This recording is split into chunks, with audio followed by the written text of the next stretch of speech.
Magnet manufacturing process. आइए पता लगाते हैं कि चुंबक यानी मैग्नेट कैसे बनाया जाता है।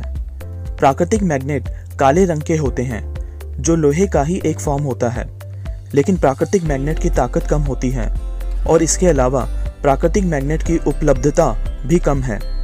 लेकिन पूरी दुनिया में मैग्नेट्स की मांग बहुत अधिक है।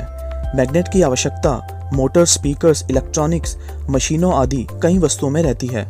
इसलिए कृत्रिम मैग्नेट्स को फैक्ट्री में बनाया जाता है।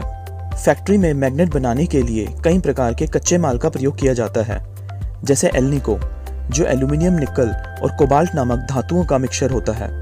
इसके अलावा सेरेमिक, मैरियम कोबाल्ट और नियोडिमिन जैसे मिश्र धातु का प्रयोग करके भी मैग्नेट्स को बनाया जा सकता है। आवश्यकता के अनुसार इनमें से किसी भी कच्चे माल को इस्तेमाल करके बारीक पीस लिया जाता है और उसे पिघालकर आवश्यकता के अनुसार शेप दे दी जाती है। ठंडा होने के बाद मैग्नेट को अच्छे से घिसा जाता है ताकि मैग्नेट की सतह बिल्कुल स्मूथ रहे और उस पर बढ़िया फिनिशिंग आ जाए।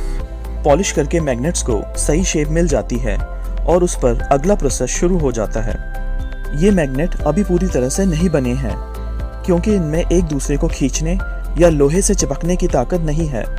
इसके लिए एक एक मैग्नेट का इलेक्ट्रोमैग्नेटाइजेशन प्रोसेस किया जाता है, यानी इन मैग्नेट में से बिजली गुजार कर इन्हें मैग्नेट बनाया जाएगा। अब इनमें से बहुत तेज बिजली गुजारी जाती है और कुछ ही सेकंड्स में देखें मैग्नेट बन गए। इसके बाद सभी मैग्नेट्स को टेस्ट करके पता किया जाता है कि मैग्नेट्स की चुंबकीय शक्ति आवश्यकता के अनुसार है या नहीं। सारे टेस्ट ओके हो जाने के बाद मैग्नेट्स को मशीन का प्रयोग करके पैक कर लिया जाता है। देखिए ये मशीन कितनी आधुनिक तकनीक का प्रयोग करके मैग्नेट्स को पैक कर लेती है।